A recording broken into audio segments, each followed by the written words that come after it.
Wait a minute. We talked about this last time. There's two. Oh, I was going to show you Schoolhouse Rock. Forgot. Okay. The whole melting pot thing. Schoolhouse Rock was written in the 1970s, and they pressed this idea of melting pot. Of course, melting pot is not a bad idea. The problem is that it doesn't support people adhering to their culture, and that's the melting pot theory. The bicultural theory is much better. It allows you to maintain your culture, and of course, this was a problem. This is a problem with all the tribes. They were adhering to this concept of melting pot, so they were trying to acculturate you. They were trying to force you to assimilate. And that's where all the boarding schools came from, and that was part of that problem. But now, of course, we adhere to a more bicultural theory as to how things should go, allowing you to be your own person and to have your own culture. Much better idea. It's much less stressful. Women suffer more chronic and minor daily stressors than men do. Any idea why women suffer more daily stressors than men do? What's wrong with men? What's right with women? What's wrong with women? What's right with men? I don't know. So what's going on? We have a lot on our plate. You do. You have a lot more than, especially if you have to cook and take care of the kids. Come on in. How shitty was it driving in past Crystal? It's good. It's good. That's solid ice right there. No? It's gone? Oh, it was there last night when I did. Maybe a little ways, but Okay. the rest of the way is dry. All right. Yeah. Finally went away. Yeah. So why are women under a lot more stress than men are? What's wrong with men? Well, we were talking about this in the last class, the whole matrilineal, patrilineal thing. Most religions support men as the people being in charge, as odd as that may seem. And for that reason, there are men out there that believe that they're supposed to boss women around, and they can tell them to do whatever the hell they want to do. And for that reason, of course, it's a lot more stressful for women than it is for men. Women also feel less in control of sources of their stress because most of their stress comes from their spouses or from their significant others. From men, these jerky people that won't let these women do whatever the hell they want to do. Women are more likely to feel that stress has an impact on their health, and for that reason, women go to the doctor a lot more than men do. But surprise, surprise, men die of heart attacks a lot more readily than women do. And for that reason, and one of the reasons is because men don't go to the doctor. They got a lump growing here, they got a lump growing there, and they don't go into the doctor. They think it'll go away. Or they think they're so strong that they can just punch that cancer right in the nose and it'll go away. Well, that's not the way it works, unfortunately. The older a woman is, the greater her life stresses because of the attitudes of their male cohorts. This has been true for an extended length of time. And one of the reasons is because the man who is 70 today was born in 1950. Well, he was born in 1949. Oh, that's the year I was born. He grew up in a time when men were in charge of everything. So he may still have that idea. I have lots of friends that have the idea that they're supposed to be in charge of everything. And of course, religion tells them that they're supposed to be in charge. So depending on how religious they are, they could believe it or not believe it. It all depends. So that's one, and my dad was born in 1918. So what were his ideas? We're dealing with a president right now who's 74. I think he's 74. He's about 74. So he was born in 1946. or was it 1945? Anyway, you have to ask yourself, why wasn't his dad in the army? Why didn't his dad go to World War II? What was going on with Donald Trump's dad? Was he so old that he couldn't fight? No, he was so rich he couldn't fight. That's the way it works. Okay. Landed at D-Day. He landed on France in D-Day, walked all the way across France and Belgium and Germany. Walter Cannon introduced the word stress to medicine in 1932. Cannon observed that when we stress the body, extreme temperatures, oxygen deprivation, emotion-arousing stimuli, he had similar reactions from the body. So no matter what your stressor is, your body will have an extreme reaction. Fight or flight reaction, outpouring of epinephrine, cortisol, and other hormones that prepare an organism to defend against a threat. These reactions were adaptive for our ancestors, allowing them to the greatest probability of survival. However, these reactions may contribute to stress-related illnesses in modern times. So you go through something stressful and you have all of these reactions. You have a fight or flight reaction. One of the things they teach you in the military is not to have an extreme reaction, because you have to survive. You have to be able to fight. You have to be able to think. You get in a stressful situation and some people overreact. But if you do that in the military, somebody's going to get killed. Probably you or the other person that you're with. I can't remember what that is. Wow. Let's see if this works. Danger, Will Robinson! Danger! No, Will Robinson! Danger! Wait a minute. Let's do that again. Wait a minute. My fingers. Danger, Will Robinson! Danger! No, Will Robinson! Danger! I was just having fun. Danger, Will Robinson, danger. That's from a television show. When danger is perceived by the sensory organs, a message is sent to the reticular formation. The reticular activating system relays information in two directions. It routes the information of possible danger, Will Robinson, danger, through the thalamus, which sorts the information and sends it to the hypothalamus, the limbic system, and onto higher order thinking regions in the cerebral cortex, so you can react to whatever the stressor is, or the danger is. The cerebral cortex interprets the danger and sends the information to the sympathetic nervous system that prepares the body for fight or flight.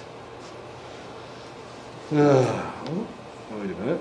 Danger, Will Robinson, danger. The sympathetic nervous system prepares the body for fight or flight by increasing the heart rate, dilating your pupils, secreting stress hormones, slowing digestion, increasing blood flow to the muscles, and dumping stored energy into the system. Now you're ready to do something. Your pupils, why in the world would your pupils dilate? So you can see better. You can see everything that's happening. Stress triggers the hypothalamus to release corticotropin-releasing hormone, which stimulates the pituitary gland to release adrenocorticotropic hormone, or ACTH. ACTH triggers the adrenal glands to stimulate the adrenal medulla to release epinephrine and norepinephrine, giving you the epinephrine, of course, gives you energy, and norepinephrine makes you think you can conquer the world. Yeah, I know. It makes you feel like you're strong. This is the rapid response to stress. So it gets you ready to either fight or flee. A system that is slower to kick in follows the same pattern, but instead stimulates the adrenal cortex to release corticosteroids, which reduces inflammation and promotes healing. Why do you need to heal? Well, you haven't been wounded yet, but you might be wounded in the future. Also released by the adrenal cortex is cortisol, which raises glucose levels and inhibits the body tissue from utilizing glucose except in the brain. This is where you need your glucose right up here so that you can figure things out. And you think everything, people say that when they're in a dangerous situation, everything slows down. Well, the reason it slows down is because your brain is working a mile a minute. It's just spinning, trying to figure out what's going on. So your brain it actually does slow things down. Where time normally takes a little bit of time to get from one place to the other, all of a sudden your brain is telling you this is what's going to happen if this happens, and this is what you have to do. So I have seen people duck gunshots. You can do that if you anticipate what's going to happen next. I've actually seen it happen. I may have done it myself. Remember I told you I'd been over that one time and the guy behind me in the helicopter got shot right in the forehead.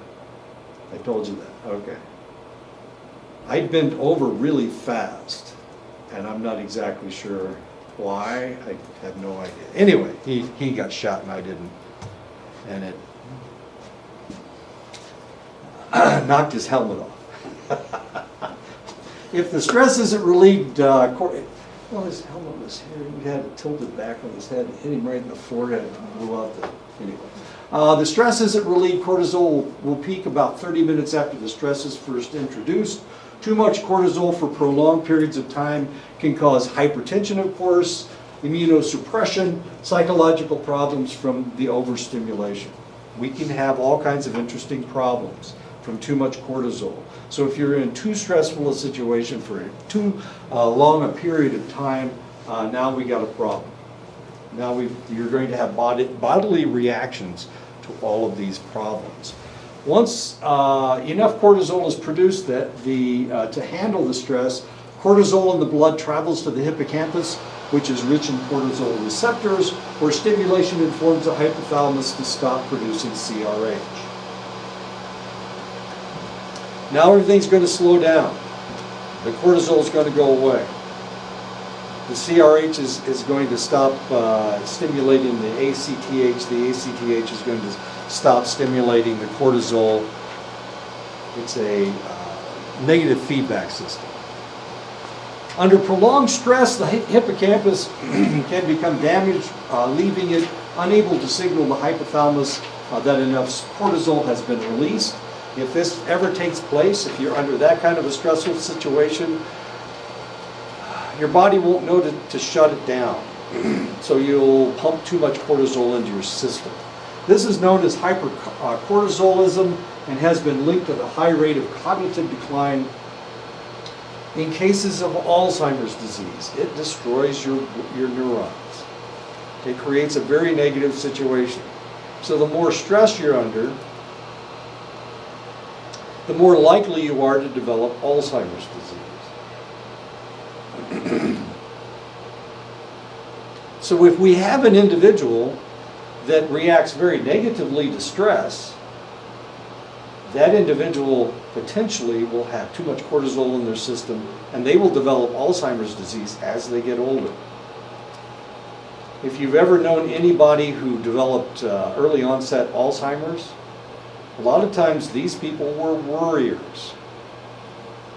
They always overreact to everything, or they were under a very high stress situation.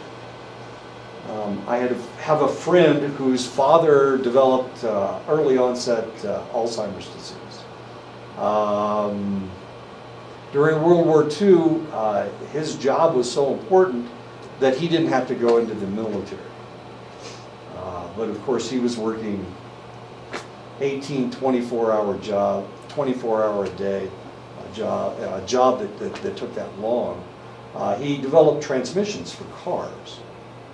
And most of the transmissions that we still have in our cars are the ones that he developed during World War II. But he was working all this overtime, all these crazy hours. He had a hard time impregnating his wife.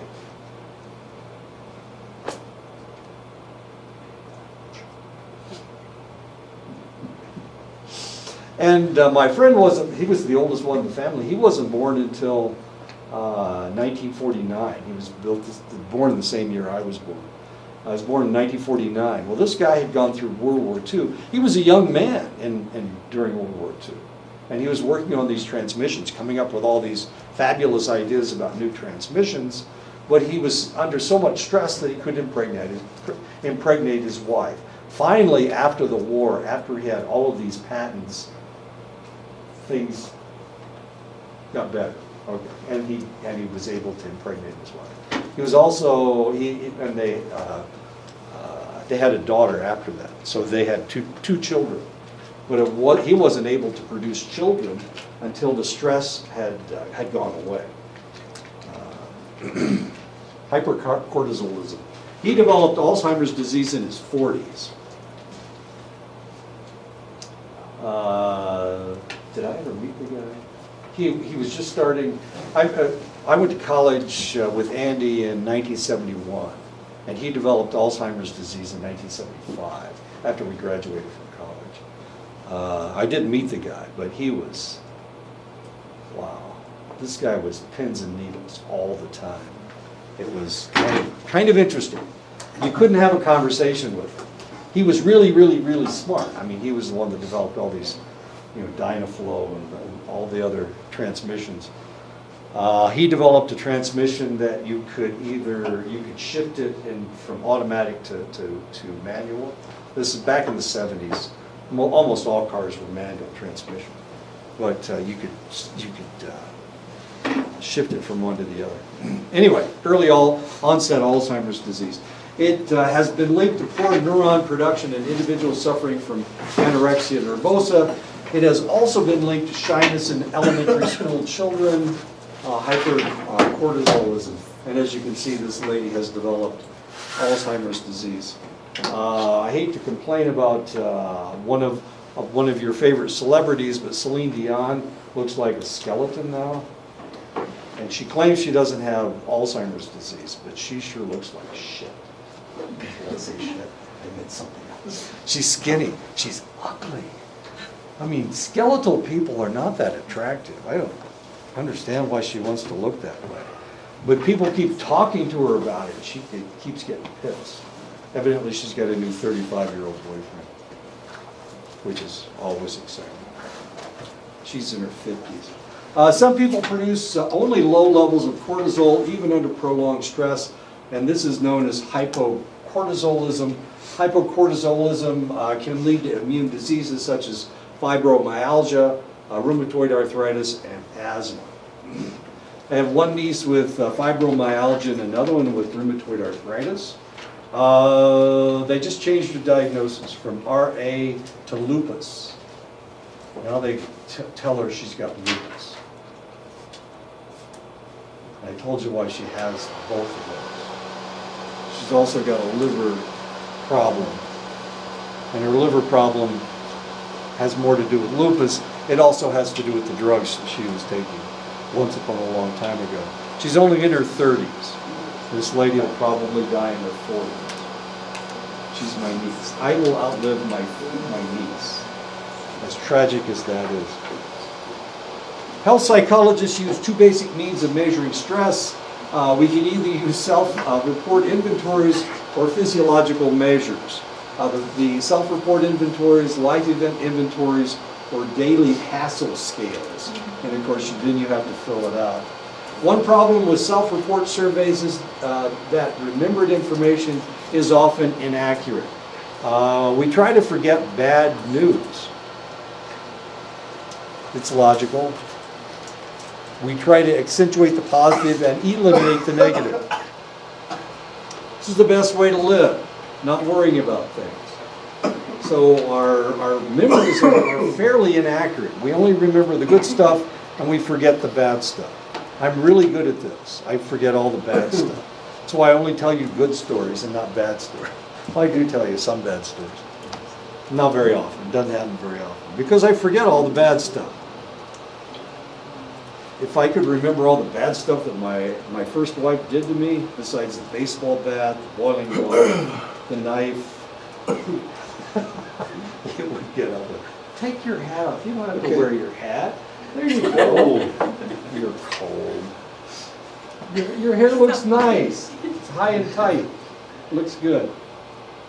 Health psychologists have solved the self-report inaccuracy issue by sampling people's behavior and experiences in real time in a process known as ecological momentary assessment. And this is where every 30 minutes or so they ask you how you feel. And this is on your telephone. They're doing this with, Weight Watchers is doing this now, where they harass you every 30 minutes as to what you're eating or how much you're consuming or whether you're drinking enough fluids. I take a drink myself. I know. Are you chewing gum? Are you eating candy? Are you, I don't know, whatever. Drinking air. Drinking water? Air. Sucking air. These are done through diary entries, a single signal contingent recording on a smartphone or a notepad, and of course every 30 minutes you have to write down what you're doing. And what this does is a lot of times we do things automatically, we don't think about it. We eat a candy bar and we don't even think about it, or we're popping things, candy into our mouths and not even thinking about it. Drinking a Coke, you know, sipping on a Coke or sipping on a Red Bull. Is that a diet Red Bull? Sugar-free? Sugar-free, okay. Yeah, I guess that makes it a diet Red Bull. Okay. NOS, what is NOS? It's an energy drink. Oh, it's another energy drink? You guys having problems with energy? Is that, you need a buzz, a little bit of something better than water? I'm drinking lemonade, so I've got a lot of room to talk. Physiological measures include changes in heart rate, blood pressure, respiration rate, electrical conductance of the skin. Now we've got smart watches that tell us what our blood pressure, not, does yours tell you your blood pressure? Just No, your just heart rate? Just your heart rate? My heart rate's 80 right now. How you doing? 65. 65? That's not bad. That's fine. How does it do it? It does it through electrical conductance of the skin to tell you what you... Does anybody else have one? What? When you have, what does it say? She said What's your heart rate? 2. Oh my God, 20. I don't know. It's not telling me how. Ah! I don't know how to work it. Oh, 68. 68? It's bad? No, that's good. That's really good. Well, you just walked in here and you're sitting down and you're laughing, so that'll raise your heart Yours rate. is 80. Yeah. Yeah, I'm 80. Mine. Why is your 80? Because I'm You okay? standing up here talking. Oh, mine I'm is walking back 72 and now. forth. I'm worried that I'm giving you guys the bad information. Biochemical measures include cortisol, epinephrine, and norepinephrine. We can measure all these things inside your system. 30 years ago, medical professionals, did anybody see 60 Minutes last night? They were talking about opioids. And they were talking about the fact that opioids were not developed for long time use, but for short time use.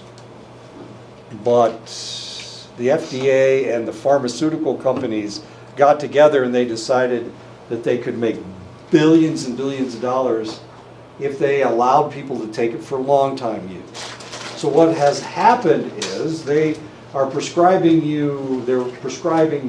opioids for an extended length of time, and they're only supposed to be used for a week, maybe 2 weeks, to get you over the hump, to allow your body to heal.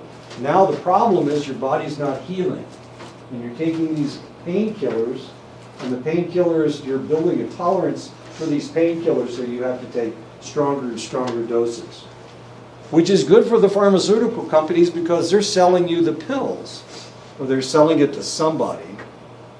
Maybe your insurance company is paying for it, maybe IHS is paying for it, whatever. This is a really serious problem. Greed is more important than anything. Money is more important than anything. Let's all agree on that. We're Americans. Okay, there we go. We're all here for the bucks. But I tried to give Travis money the other day and he took. I got $2.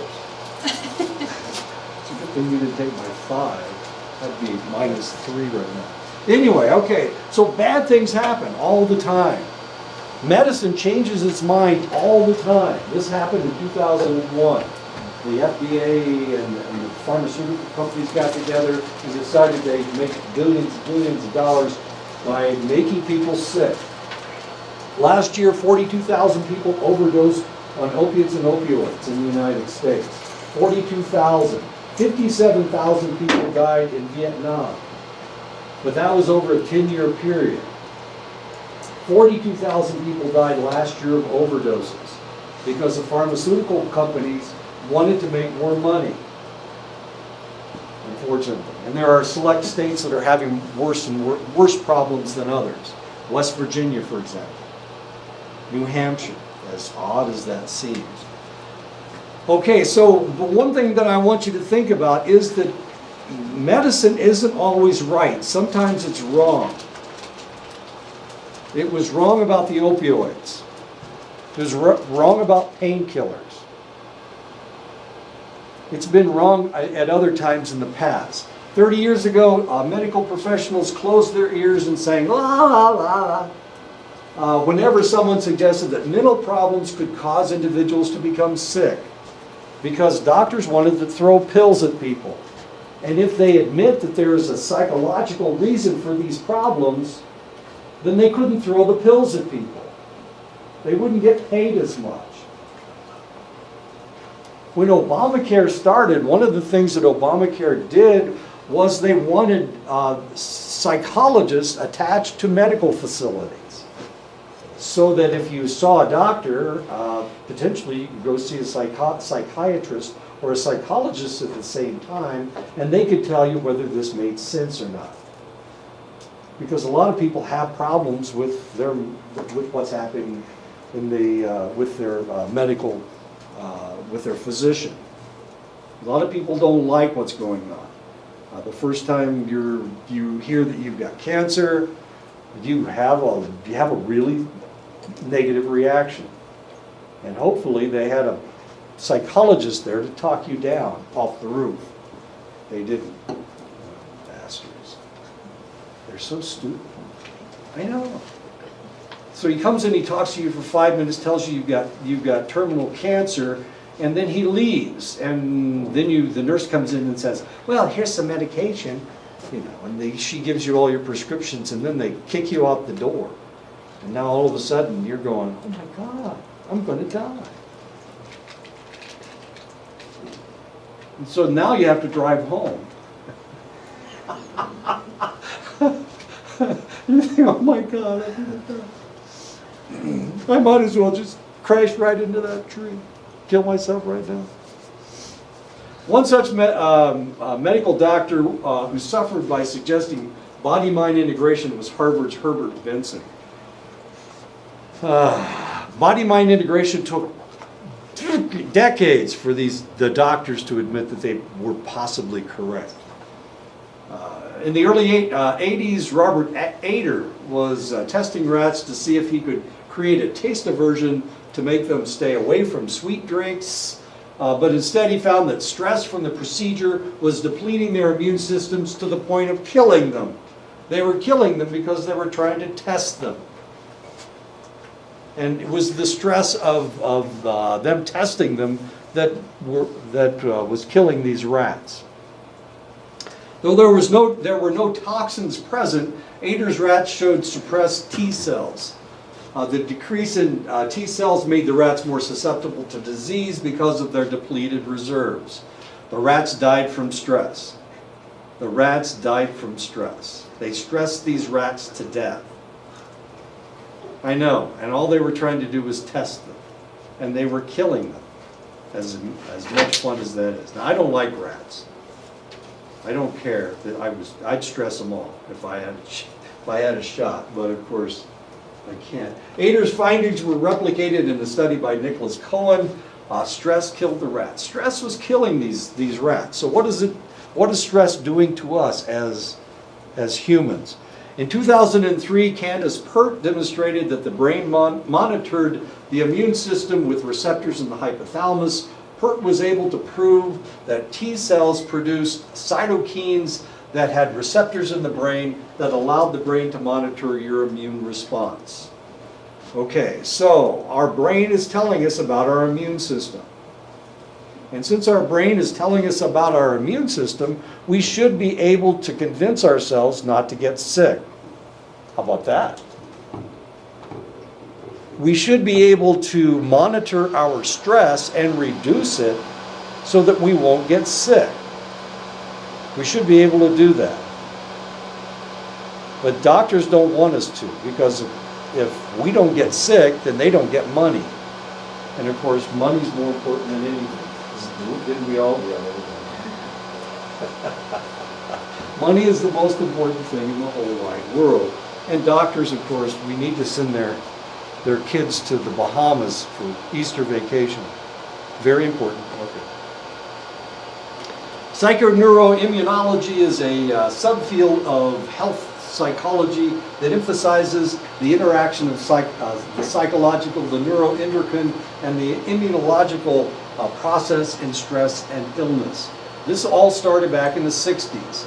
The concept was coined in 1964, but until Ader and Cohen and Pert's experiments, it could not be proven and was discarded as mere theory by medical doctors, because if they adhered to it, then they would have to start talking to their patients. And there's nothing worse than talking to your patients if you're a doctor. A lot of these guys have no bedside manner at all. They become doctors because they're smart. They can pass the tests. They can remember stuff. Now they don't even have to remember stuff. They have PDAs. They have those handheld devices. They give them all the answers. All they have to do is plug in your symptoms, and then they decide which problem is the right one. I like you, so I'm going to give you mononucleosis. Looks like it might be the flu. I don't like you, so I'm going to give you the flu. You've got the same symptoms. Both of you have the same symptoms. So one of you gets mononucleosis, the other one gets the flu. That's the way it works now, as strange as that may seem. So a lot of doctors all of a sudden, they had to start talking to people. Well, they didn't, because doctors have always tried to not do what they had to do, what they were supposed to do. Since the revelations of the rat studies, medical breakthroughs dealing with the immune system, stress in the disease process have increased rapidly.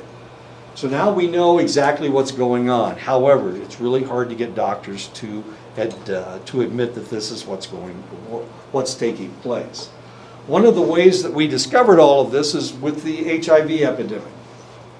With the HIV epidemic, we've suddenly discovered T cells. Well, we knew that they were there before, but we weren't exactly sure what they were regulating. Now researchers know that short-term stressors can increase natural immunity in a process called upregulation. So if you're just under a little bit of stress, like yesterday, I walked around the trail, and I'd walked the trail on Friday, and I made a path through the snow. Snow is about a little bit below my knee, so that's some high stepping I was doing.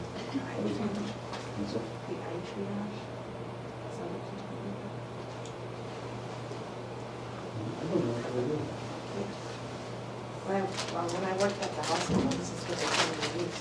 Oh, really? So, patient would come in and they would tell me what was wrong. Oh, you used so you were the one doing triage. No, I wasn't doing the triage. I was helping the nurses. And then they were doing the triage. They were doing the triage, but I would help them. So they would, Have because you they ever seen the had movie- piles of patients, and they would give them to me and say, "Can we look these up real quick?" Have you ever seen the movie Idiocracy? Yeah. Where he goes up and he tells the person what his symptoms are, and he plugs it into the computer, and then they send him to the doctor. Yeah, exactly. No thinking involved. Just Yeah, use no thinking. just use the symptoms. Yeah, it's just like with this one, body comes up and you just point to where it hurts, and then all the symptoms start. And so you can ask them what's wrong with you. Say they have muscle cramps, you press it, and it gives you all this stuff. So you can just kind Wow, there you go. So that's exciting. Now you You can, know. you can of, so when be I'm your sick, I own just doctor. triage Prescribe your own myself. medication, we could be in My good kids shape. are sick, I triage. Okay, so when you're under a short-term stressor, it'll upregulate you. It'll make your immune system stronger. If you're under prolonged stimulation from stressors, the immune system becomes suppressed in a process known as downregulation. So we've got upregulation, where your immune system becomes stronger with short-term stressors, and with long-term stressors, we have a downregulation, where your immune system actually breaks down. This is one of the reasons why, if you've ever been in a situation where you were under stress for an extended length of time, you probably caught a cold afterward. Or maybe you caught a cold right at the end, because the longer the stress is taking place, the more likely you'll get sick. If you've ever had a job where you just got sick all the time, and you're thinking, it must be the kids, it must be this, it must be that, the reality may be that it was the stress that was making you sick. And it was depleting your immune system, you were becoming immunocompromised, therefore you got sick. And you got sick over and over again. If you've ever had a jackass of a boss that just would not leave you alone, then potentially you kept getting sick and taking days off, which is not bad to take days off when you got a jackass of a boss. So what kind of things are immunosuppressant? One of them is divorce. If anybody's ever been divorced, I've been divorced twice. I've told you the stories before. One time I went down to 117 pounds from 145. The second time it wasn't as bad. I only went down to 119 pounds that time from 150. So maybe it was worse. Okay, so divorce is bad. Losing a family member can be bad. Not in my family. In my family, we celebrate people dying. Oh, damn, she's dead. This is great. Anyway, we tell jokes about the person. So in my family, this isn't that stressful, but in other people's family, it is. Usually, it's your religion that tells you how you're supposed to react to people, right? It's your religion. So if you're a member of this church or that church, some of them do it really bad, some do it really good. Catholics are really good at it. They've been practicing forever. Catholics are really good at it, at funerals. I used to work in a cemetery. We did 37 burials in one day. We broke the national record. I know, we were so happy.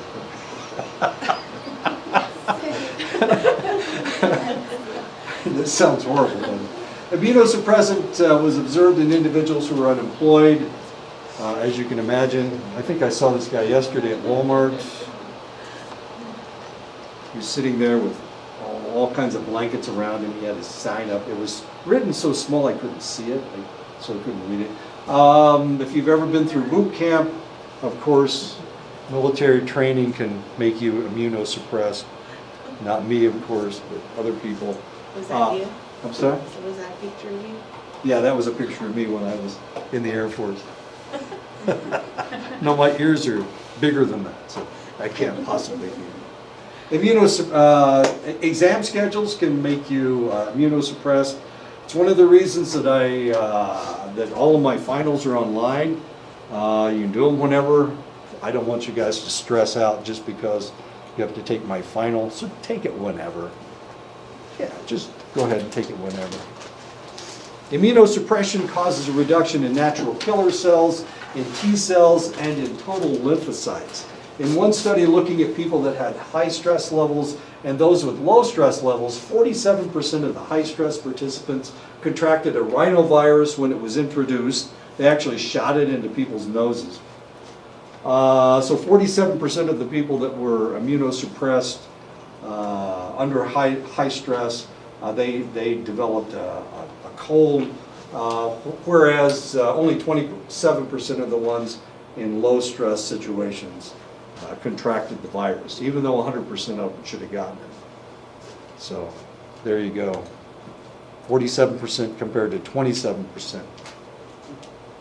This is what the chicken pox looks like. Probably you guys have never seen it before, because now we immunize children against the chicken pox if you allow your child to get the shots.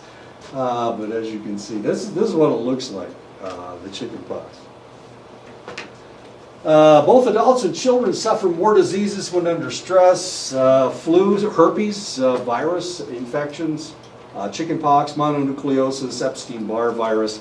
Actually, mononucleosis is caused by Epstein-Barr virus, as exciting as that is. Stress has also been linked to autoimmune disorders, rheumatoid arthritis, coronary artery disease with accelerated progress are caused by immunocompromised problems by stress. Studies looking at the healing process found that the more stress someone was under, the slower the individual would heal. This, of course, is a problem with individuals with diabetes. There's a reason why diabetics don't heal very rapidly, and it's because of circulation. Diabetes, all that excess sugar, causes your blood vessels to be a select diameter. And you can increase the size of that blood vessel. And because of that, you can't, the circulation in the area becomes compromised, and they don't heal very rapidly. And this is one of the things, sometimes they don't even realize that they're hurt. This is one of the reasons why, if you're diabetic, every time you go in to see the doctor, they'll check your feet to make sure your circulation is still up to par, that you've still got pink feet. If they turn purple, then we got a problem. Now we got a problem, because potentially you're going to lose circulation to your toes. They're going to have to amputate your toes, amputate your feet, amputate your legs. It gets pretty bad. I wasn't going to do that today. Just, you know. I don't, is everybody here? Is there anybody missing? We're all here, aren't we? Okay. Well, maybe I should have taken attendance. In a study looking at people having hernia operations, those under high levels of stress healed slower with more pain. So one of the things that you need to do if you're ever in a situation where you have to go into the doctor, they do an operation on you, what you need to do is watch comedy shows. Try to be under as little stress as possible. You'll heal a lot faster if you're under less stress. Direct effect hypothesis is this immunosuppression is that immunosuppression is part of the body's natural response to stress. T cells and B cells both have receptor sites for corticosteroids, one of the stress hormones which, when activated, produces immunosuppression. So this is a natural process. This is your body remember, your body tries to balance itself all the time. And this is one of the ways that it does that. Lymphocytes have epinephrine and norepinephrine catecholamine receptors suppressing the immune response. When children grow up in contentious homes, it lowers their cortisol awakening response. They're less likely to respond to danger with stress, which is linked to negative health consequences in adulthood, including earlier mortality. These kids who grow up in these contentious homes will die younger than kids who don't grow up in contentious homes. As exciting as that is. Now you've got to remember that children do not understand that they are separate from their environment until they're about 18 months old. So for the first 18 months of their life, they feel like they're part of not only the environment that they live in, but their mother and their father and their brothers and their sisters. So if they live in a contentious home, they will develop these negative reactions to danger, to stress. In which case, of course, potentially all of the negative things that can happen to you under stress will affect this individual, and they will not be able to live a normal life. As normal a life as if they didn't grow up in a contentious environment. Not only that, but it will prolong their toddlerhood. They won't develop autonomy as young as they would otherwise. So this is just something to think about. I keep talking about happiness. Happiness is really important. One of the things that I did in my own home, even though I had a crazy wife, that was my fault. Not that she was crazy, but that I married somebody who was crazy. That was my fault. I was looking for something else. Okay. I wasn't looking for happiness, I was looking for something else. And I'm a guy, so you can figure out what that is really easy there, Justin. I know exactly what you're after. Okay, yeah, you're right. But I protected my kids. I was able to do that. I was able to make sure that that they didn't grow up with any negative attitudes, because I was there all the time. When my daughter had her, she wasn't married to the guy that impregnated her. He was living with her at the time, but he was messing around on her. So I went down and I helped take care of the baby for the first 3 months. And then my wife went for the next year, just to make sure everything turned out okay. And that's the happiest little guy you ever saw. This kid's, the only time he used to have bad dreams and he would cry. But that was the only time he ever cried, was from these bad dreams. This is really important. This is going to, it's going to taint the rest of their lives if they grow up in this kind of a negative environment. It isn't mom and it's the most important thing. Once you have children, those children are the most important things in the house. Not mom, not dad making sure that he gets his bass boat. Not mom making sure that she gets to go out every Friday night to play bingo or whatever. I don't know what moms are doing. Moms play bingo, right? I thought so. Okay. Indirect effect hypothesis contends that immunosuppression is an after effect of the stress response. Stress may encourage maladaptive behaviors that disrupt immune functioning, such as smoking, drinking alcohol, drug abuse, fragmented sleep, not enough exercise, poor nutrition. Think of 20-year-olds, they want to party like all the time. They don't need their sleep, right? They want to listen to all that rock and roll music. And when you're there, of course, you have to smoke a blunt. I just heard that on my book. A blunt. It's a marijuana. It's a big marijuana cigarette. Anyway, they want to do all this stuff. They want to smoke. They want to drink. They want to have a good time. They don't get any sleep. So where do you eat what do you eat for supper? You eat those nitrate popsicles, those hot dogs on a stick. What do you call those? Corn dogs. Oh, could anything be worse than a corn dog? Let's vote.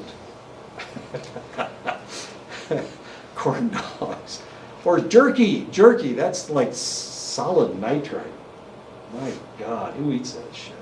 Somebody must do it. Yeah, there you go, Joe. Well, as long as Joe eats it, I guess it's okay. Anyway, these people are just trying to have a good time. And of course, why do they need or want to have this kind of a good time? Why does this represent a good time to them? Who told them that it was a good time? To stay up all the time and smoke and drink and... Exactly. It's his fault. He's back in the back. Well, that's how you have a good time.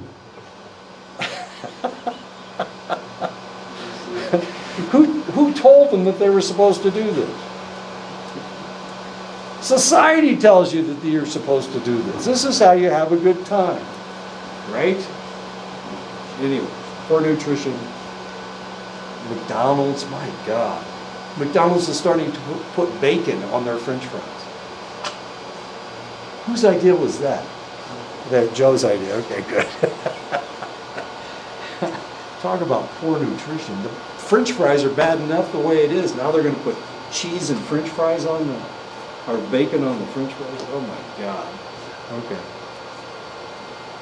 Smoking weakens the normal production of macrophages at wound sites and also reduces blood flow through vasoconstriction, thus slowing the healing process. If you've ever watched somebody or looked at somebody who was a chain smoker, their noses are purple, their cheeks are pale, their hands, you can look at their fingernails. You can tell how good your circulation is. Hold your hand out. Look at your fingernails.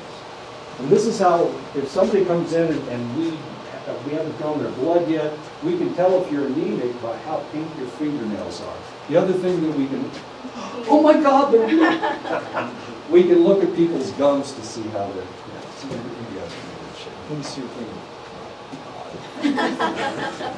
Anyway, this is how we used to do it. And if somebody was anemic and they came in, you look at their fingernails and they'd be just as white as a sheet. And it doesn't matter what race you are, because the palms of your hands and your fingernails, the beds of your fingernails, don't have any melanin. And because of that, we can tell just how anemic you are. I know, that's kind of exciting. But if somebody's a smoker, one of the problems with smoking is it puts carbon monoxide into your system. It's not carbon dioxide, it's carbon monoxide. Carbon monoxide takes up the hemoglobin, and that hemoglobin is destroyed for the rest of its life. That red cell will never be able to carry oxygen if it comes in contact with carbon monoxide. It's gone. So if somebody's a chain smoker, they're going to be purple because their circulation isn't very good. They look like they're dying because for one thing, it's a vasoconstrictor, and for another thing, it has carbon monoxide, which takes that cell out. How long does a red cell live? It's living tissue. How long does it live? 200 days. You're going to have a dead cell in your body floating around, not carrying oxygen for 200 days. Well, if it's a brand new one when you're smoking. But a chain smoker, of course, oh my God, they're strangling themselves to death. Smokers are also more likely to develop infections after surgery because nicotine and other toxins in cigarette smoke suppress both primary and secondary immune responses by reducing the activities of white blood cells. I told you about my friend who died last year. He died of a heart attack. He had the same heart attack that I did. He didn't have as much occlusion as I did, and he died. And the reason he died is because he was a smoker. And I told him to stop smoking, but he didn't, and now he's dead, and I'm still alive. And if you look at my heart and you look at somebody who's never had a heart attack's heart, they're the same. I have no damage to my heart at all. Because I'm a good boy. There you go. See, I'm a good boy. I don't smoke, I don't drink, I don't take drugs. And now I lived, I'd be dead. It was 10 years ago. Acute stressors last a half an hour or less and produce transient immune changes. Most immune cell parameters will return to pre-stress levels within an hour or so. Chronic stressors produce temporary changes in cellular immune response. Researchers looking at students anticipating upcoming exams noted a change in immune response. Even kindergarten students were seen to have elevated cortisol levels on the first day of school. That's very logical because they're leaving their mommy for the first time. But when you have to take a test, and this is another reason I put all my tests online, I don't want to stress you guys out. This is some important stuff. I just want you to learn it, okay? I don't want to kill you with your stress. You're not stressed, but you're trying to shoot, okay? Okay, all right? You're under too much stress. I'm making fun of your hair. So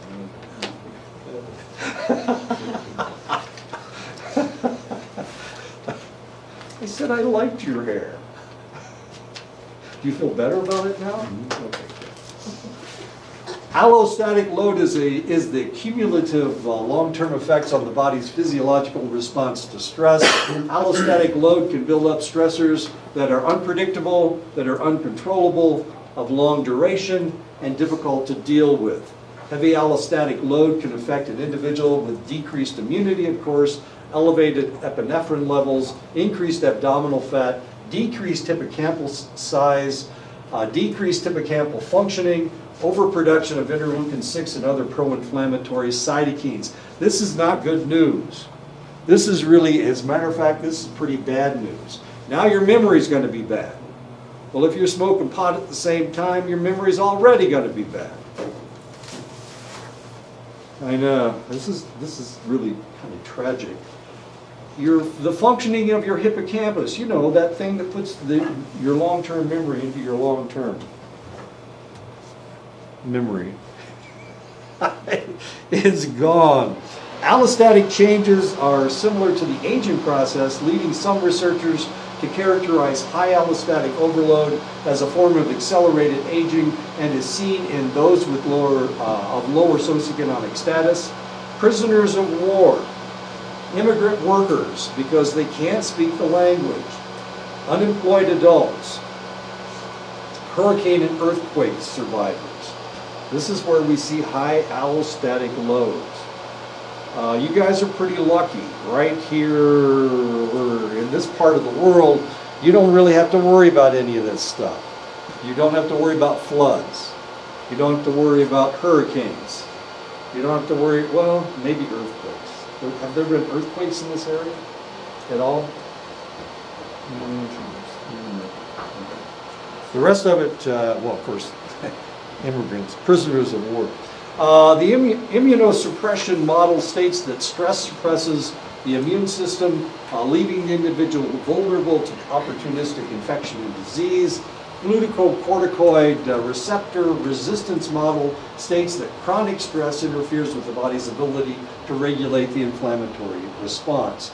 This can cause runaway inflammation that promotes the acceleration of inflammatory diseases such as Parkinson's disease, cardiovascular disease, osteoporosis if you're white, arthritis, type 2 diabetes, Alzheimer's disease, and of course periodontal disease. So if you've got gum disease, that's what periodontal disease is. You've got gum disease, it may be because of stress. Stress can cause all of these problems.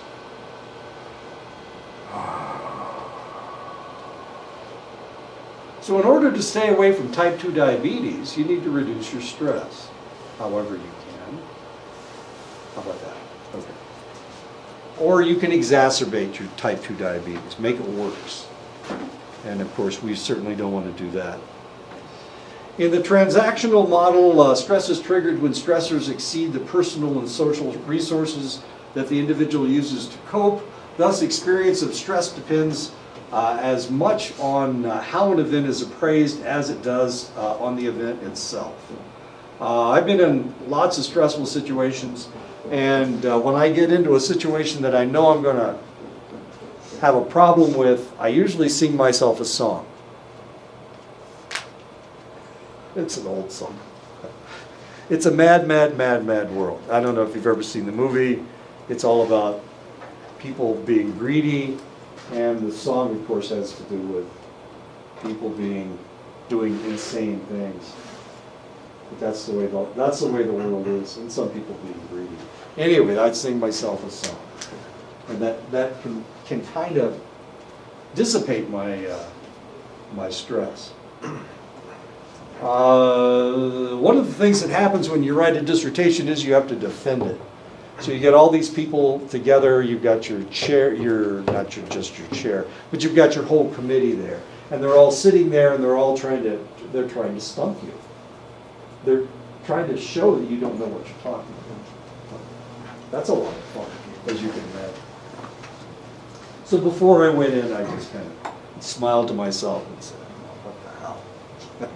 Or I swore, which I'm not going to do right now. Okay, there we go. I'm trying to be good. I'm not doing too bad. Sometimes I'll swear in my office. I was talking to my wife this weekend. They've got more snow than we have here. They are predicting that 95% chance of flooding this spring. So really serious stuff. Lots of snow. The ground's already saturated, they say.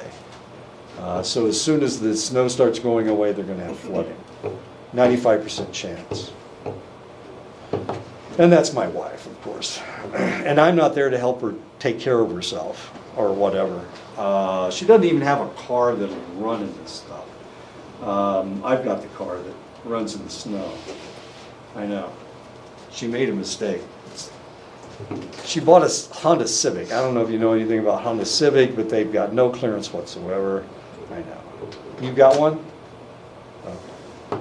Well, hopefully yours runs better than my wife's car does. She can't go any place. I mean, the snow's so high that she can't get through the driveway. You understand what I'm talking about? Okay. I tried to talk her into buying a new winter car. One that has better clearance, one that is four-wheel drive. Okay. I haven't been able to talk her into it yet.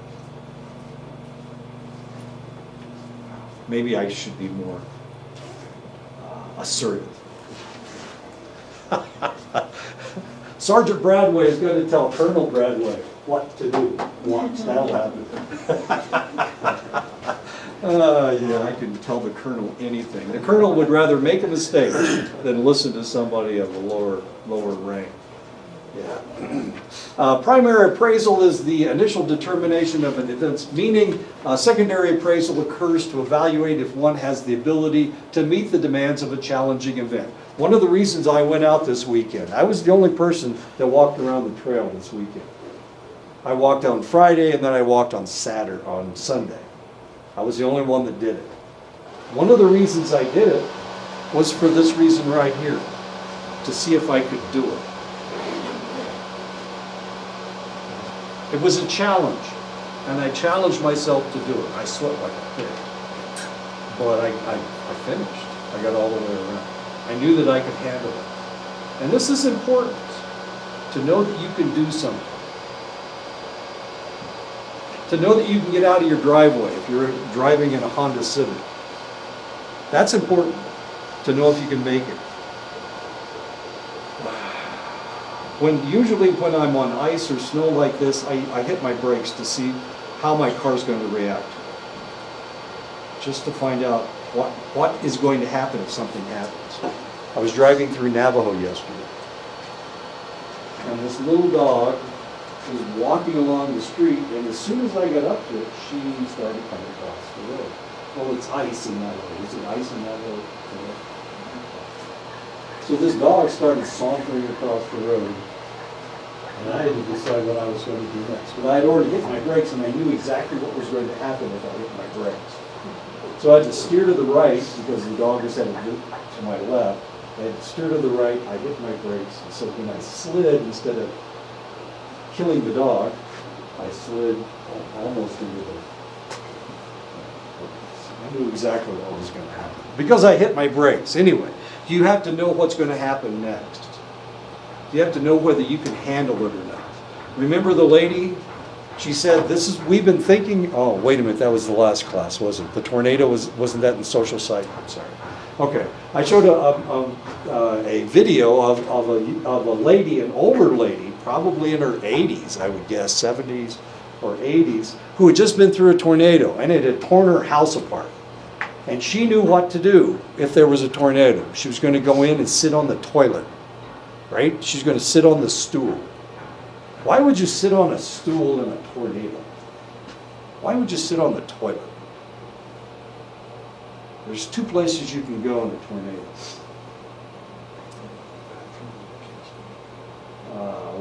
Inside, you need an inside wall that's more sturdy. The reason you sit on the toilet is because it's attached to the plumbing system. The plumbing system is solid. You know, all that wood and whatnot, it's going to just be blown all over the place. But that toilet's going to sit there because it's attached to the sewer by a metal pipe. And if anything's not going to get torn up, it's that metal pipe. The other thing you can do is get in the bathtub and cover yourself up with a mattress. That's the other thing you can do in a tornado. She knew exactly what to do. She sat on the toilet with her dog. But as soon as her house blew up, and you could see it, I mean, it tore it up into kindling wood. I mean, it was gone. Her dog ran away, and she was afraid her dog was dead. But at least she was alive. She knew exactly what to do. And when the lady said, well, has this hit you? What happened? She said, I know exactly what happened. And she said, well, don't you feel bad? She said, nope, this is a life in the big city. Of course, it was in Moore, Oklahoma, which isn't that big, but that's okay. Anyway, she knew exactly what was supposed to happen next. Cognitive reappraisal is a process by which events are constantly reevaluated. Let's see what time it is. Okay, I'm all right. Situations or events are not inherently stressful or unstressful, but must be interpreted by the individual. And of course, individuals will interpret things differently. And this is one of the reasons why Sarah and I knock heads so often. It's because she interprets things one way and I interpret things another way. Sue and I don't always get along because she interprets things one way and I interpret things a different way. I never let anything bother me. She lets everything. She really does. She comes to my office and starts yelling. I'm going, I don't care. I don't care. Cognitive appraisals are extremely susceptible to changes in mood, health, motivation, and very often will change with the circumstance. I don't really have to worry about money because my wife gives her retirement money, so I could probably retire if I wanted to. But I don't have to worry about money. I don't have a clue how much money I'm making. I don't see my paychecks. She does. I don't know what she's doing with it. The only thing that would irritate me is if she's sending my money to missionaries. I don't like that. I don't think that's right. Those religious people. I don't think we should send money to religious people. I mean, if God's is protecting all these people, then shouldn't missionaries just be able to do all their crap without my money? Just my thought. She doesn't agree with me. The body's stress response is nearly the same whether a situation is actually experienced or merely imagined. Thus, stress can be induced by remembering an incident or a possible incident. This is what happened during 9/11. If you remember in 9/11, they crashed 2 airplanes into the World Trade Center, and then they crashed 1 plane into the Pentagon. People were just scared to death all over the United States, as if there were all these planes flying around that were about to crash into your house. And people actually got really stressed out about it, especially young kids who didn't understand exactly what was going on. People in Montana, where there's only 900,000 people in Montana, they were scared that the Arabs were going to fly airplanes onto the Fort Belknap reservation. Come on, let's get real. Like the Arabs want to kill the Indians of Fort Belknap? What's the probability of that? But they were scared. They really were. They were, I don't know, and maybe you guys had the same reaction. Maybe you're afraid they were going to crash the airplane into the gas station over here. You know?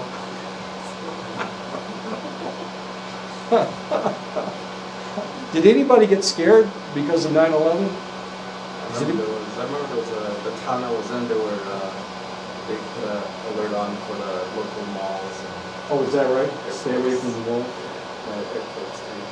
This was Flagstaff. Oh. We were right by the mountains. Everybody must have crashed their And airplane. there was that was Las Vegas too. Oh, Las And Vegas. then the dams there. You know what you'd have to do to take those dams down? An airplane wouldn't do it. Maybe I don't understand. Of course, I was up in Montana at the time. I'm going, you guys are nuts. No, even if they crashed an airplane and it slid for a mile, you'd only kill like 3 people. I mean, there were 1.2 people per square mile in Montana, in the county that we were living in. And these people were going, oh my God, they're coming after I us. think the weird thing was when there was no planes flying over. Oh, really? It's like there was nobody flying over. It was just like, it felt weird. You don't have that many planes flying over the reservation. This was in September. Okay. Oh, maybe. Yeah, I think we actually do.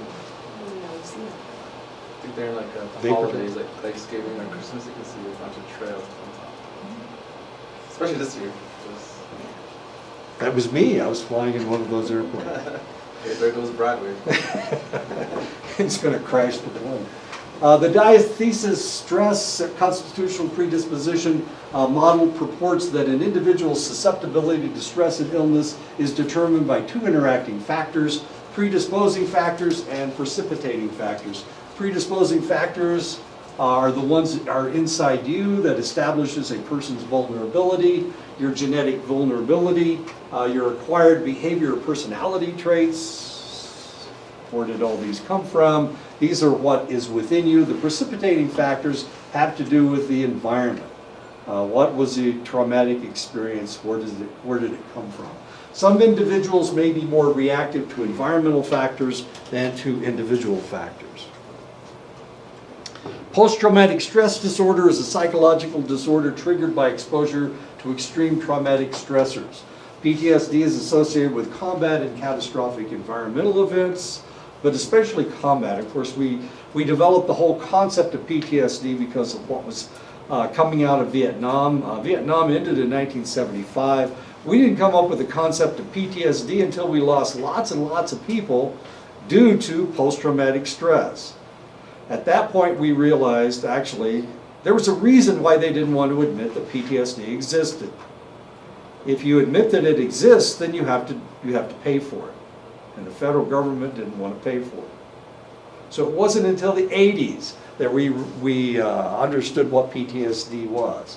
Psychologists have been talking about PTSD for an extended length of time.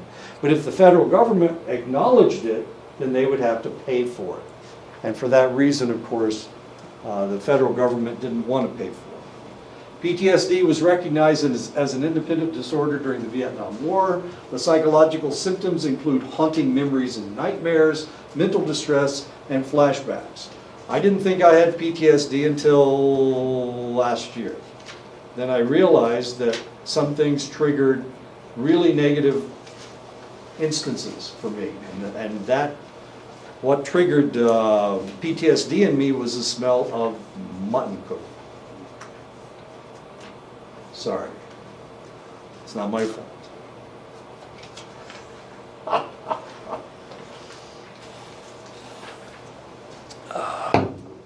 So when I went to, and of course Sarah always had mutton stew because she loves mutton stew.